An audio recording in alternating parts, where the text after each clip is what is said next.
Hello, Partners, Priscila aqui, e o vídeo de hoje é para você que fica cansado só de pensar no período de homologação do teu sistema que está vindo aí. Se você é da parte que só executa testes manuais e que o tempo está sempre contra você, fica nesse vídeo que eu vou te ensinar como distribuir teus testes em todas as camadas da pirâmide.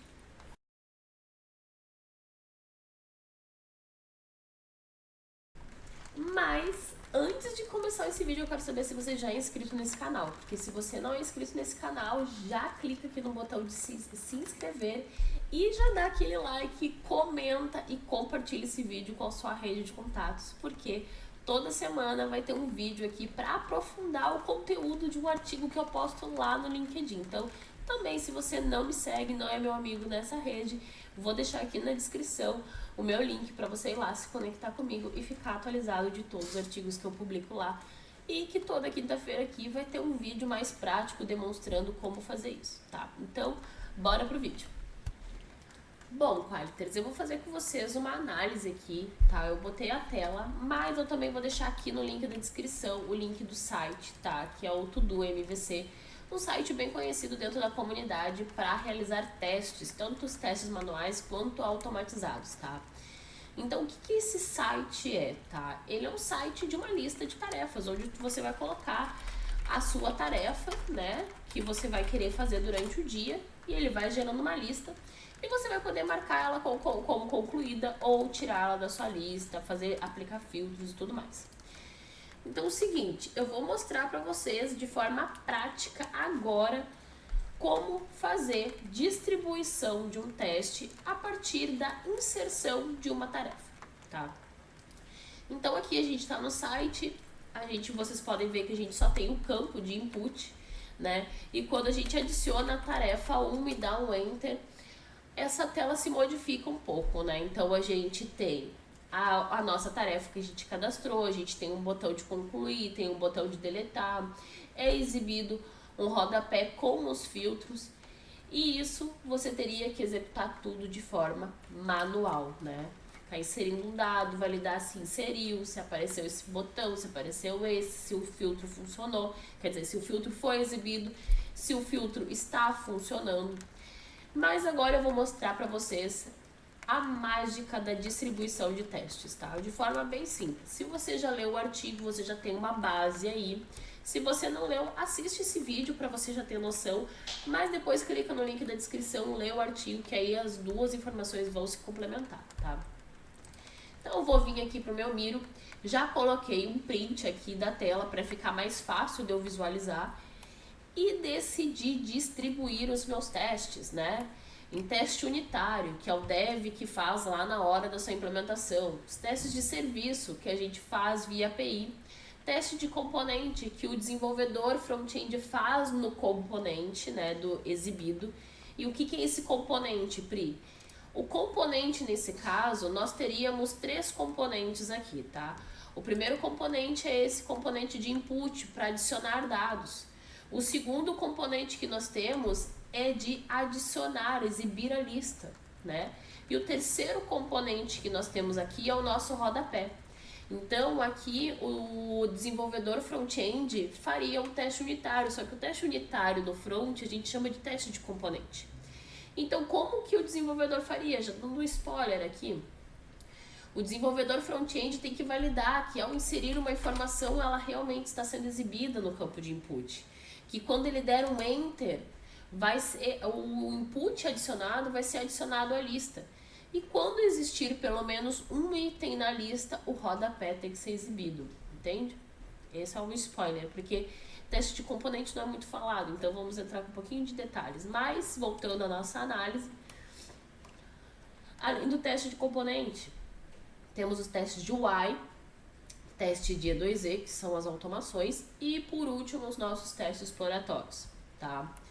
Aqui eu já coloquei uns post-its para agilizar um pouco o processo, mas vamos olhar os testes que nós faríamos de forma manual, né? De forma manual nós faríamos, a princípio, 3 testes, né? Em alto nível. Inserindo informação no To-Do. Quando inserir essa informação no To-Do, tem que adicionar um rodapé, né? Com os filtros e com a quantidade de itens ali que vocês viram. E também validar a adição do radio button no item adicionado. Isso que eu não coloquei nem no item de deletar, eu coloquei só os 3 principais aqui, tá? Como que eu dividiria esses testes, Pri, para que eu não fique validando sempre esses itens? Simples. Em teste unitário, tá? Seria validado a adição do dado na base. Então, o dev lá, na hora de desenvolver essa funcionalidade de adicionar um item no banco de dados, ele já faria isso, ele inseria um item e esse dado tem que ser salvo, tá? Mas esse teste também pode ser feito na camada de serviço, né? Para fazer o duplo check. Só que com uma visão diferenciada, né? Porque no caso do unitário, o dev vai validar que eu adicionando qualquer item, a minha lista é recebida. No teste de serviço, eu vou fazer o envio desse dado e vou validar se ele está sendo retornado na lista. Porque no unitário, valida só a adição de um dado. Só que no seu teste de serviço, você vai adicionar 1, vai adicionar 2, vai adicionar 3 e vai ver que esse dado tem que ser incrementado em uma lista, tá? E essa lista tem que ser exibida. Já no teste de componente, é onde está a maioria dos testes. Por quê? Nós precisamos validar que todos os componentes daquela tela estão funcionando, tá? E entre eles validar a área label do campo de input, porque nós temos aqui uma mensagenzinha. What needs to be done? Isso é a área label. Nós precisamos validar que ela está sendo exibida. E isso é feito através do teste de componente. Outros testes que podem ser feitos na camada de componente. Quando listar, né, retornar os dados e o rodapé tem que ser exibido. Validar o contador, porque nós temos um contador, que a cada item adicionado ele incrementa mais 1. Validar também o componente de filtro, porque se a gente selecionar um aqui como concluído e clicar em All, vai exibir todos, mas os ativos vai exibir só as tarefas que você precisa completar. E as no completa, as tarefas que já foram completadas. Isso, gente, tudo pode ser validado num teste de componente. E também validar a adição de um input e isso virar um item. Eu adicionei um dado, adicionei um outro dado e ele foi adicionado à lista, tá? Isso tudo pode ser validado num componente. Pri, o que vai me restar então para eu testar aqui na aplicação, já que todas as validações que eu faria front-end aqui no meu teste manual, eu executei nas outras camadas? Simples, você pode vir aqui e só adicionar um item, fazer um teste exploratório. Mas qual é a vantagem de um teste exploratório? Que o teste exploratório é realmente você utilizar como usuário. Tipo, rapidinho, não precisa ter script roteirizado, você pode simplesmente ir clicando e vendo se todas as funcionalidades estão ali, sabe? E aí vem um pulo do gato, do tipo, Pri, o meu time de front-end, ele não faz teste de componente. Como que eu faço agora? Porque se a maioria dos meus itens estão aqui, né? A maioria das minhas validações estão no meu front-end, porque a minha regra de negócio em si é simples, é adicionar e exibir, adicionar e exibir. O que eu faço? Aí a gente começa a realocar esses testes em lugares que eles podem ser feitos. Só que nós temos que pensar de forma inteligente. A gente tem que pensar de uma forma que eles sempre fiquem adiantados para a esquerda, que é o Swift Left Testing, que é adiantar os testes para a esquerda. Porque quanto mais para cá do nosso board, mais barato de codificar, menor é o custo desse defeito e mais fácil a manutenção. Quanto mais para cá, mais caro, mais problemático, mais estressante é. Então vamos pensar. Como que eu posso realocar esses testes para a esquerda? Simples. No seu teste de serviço, tá? Nós podemos validar filtro. Nós podemos adicionar itens, concluir eles, né?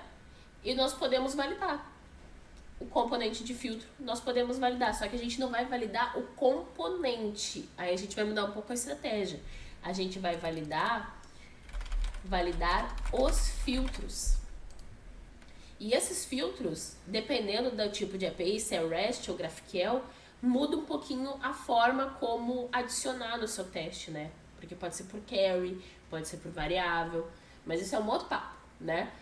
Mas você vai validar os filtros do seu request. Você pode adicionar ele para camada de serviço. Pri, por que não no unitário? Porque essa questão de filtro não é uma regra de negócio do tipo, se não funcionar, algo de errado tá na regra de negócio. Vou me explicar melhor. Teste unitário é muito mais atrelado à funcionalidade de uma regra específica. A regra geral do nosso sistema é o quê? Adicionar um item na minha lista. Isso é a regra. Esses componentes de filtro, eles estão muito mais atrelados ao visual, tá? Para facilitar a visualização. Por isso que eles estavam no teste de componente. Só que nesse caso, a gente pode mover ele para a camada de serviço, tá? Outra parte, validar contador, tá? Esse validar contador, ele já não vai ficar, infelizmente, em nenhuma camada, nem de serviço e nem de unitário, porque esse contador, obviamente, você vai ter que sentar com o seu time e entender como que foi a arquitetura daquele sistema. Mas, normalmente, esse contador é o front-end que calcula esse dado. Do tipo, retornou 3 itens na lista, o front-end vai botar ali lista.length e isso vai retornar um número. O número é o tamanho dessa lista.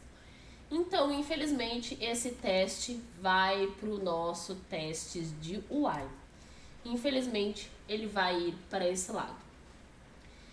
Quando a lista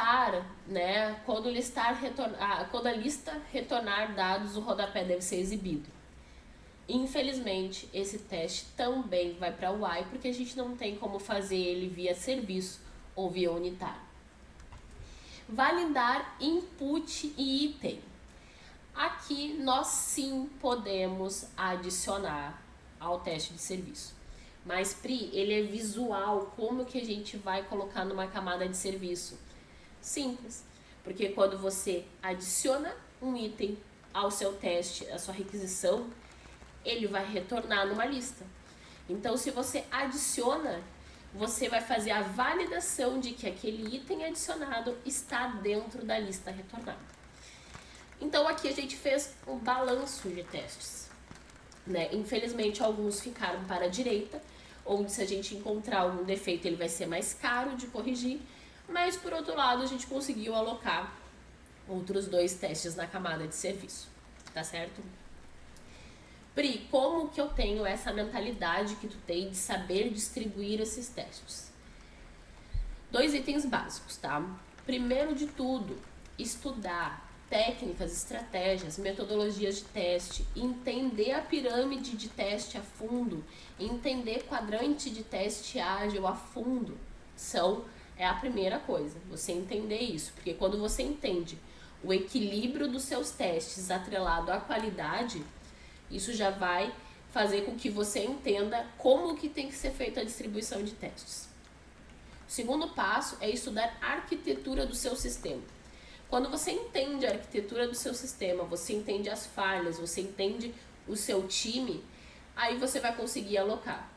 Vocês viram que eu primeiro fiz um caminho feliz com vários desses itens aqui no teste de componente, né? Que é o caminho feliz, que é o caminho de uma pessoa que olhou para a estratégia, para a pirâmide de teste, quadrante de teste ágil e criou uma estratégia de teste. Depois a gente veio com um problema de arquitetura do sistema, não um problema de arquitetura, mas um problema de time, que não faz testes de componente. E a partir daí, a gente entendendo a arquitetura do sistema, a gente distribuiu os testes em outra camada.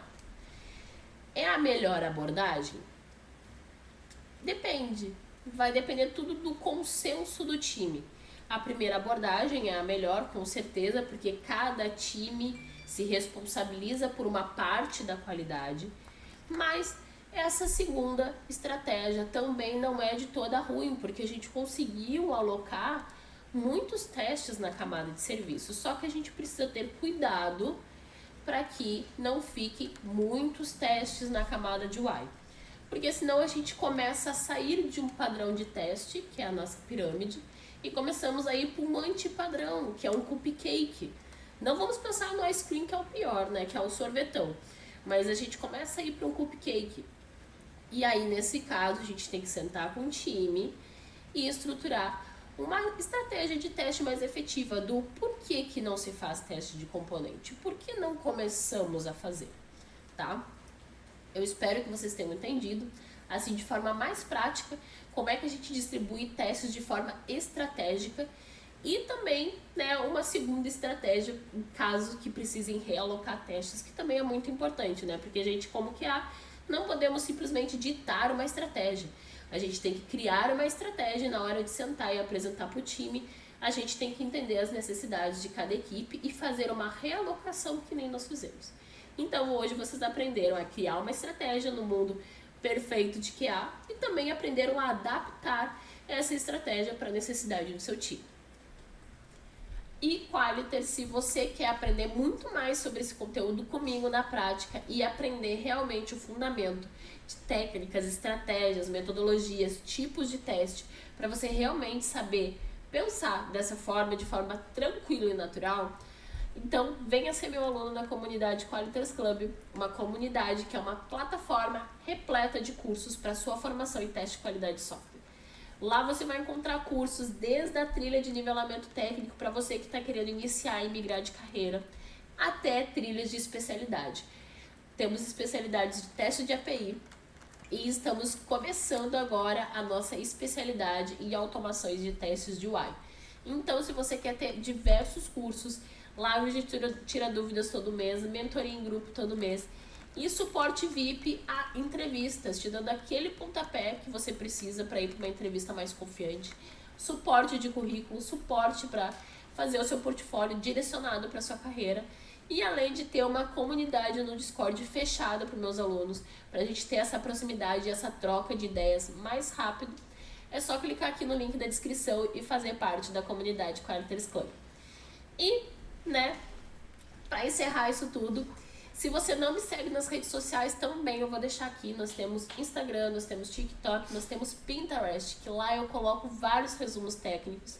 Tem o meu LinkedIn também. E não deixe de se inscrever, curtir, comentar esse vídeo, porque o YouTube vai entender que o meu conteúdo está sendo bom, está sendo relevante, vai entregar para mais pessoas. E não esqueça de compartilhar esse link com seus amigos no LinkedIn, em várias redes sociais, para que esse conteúdo chegue a mais pessoas, assim como você que estão precisando aprender sobre estratégias e testes de software. Então, tchau e nos vemos no próximo vídeo.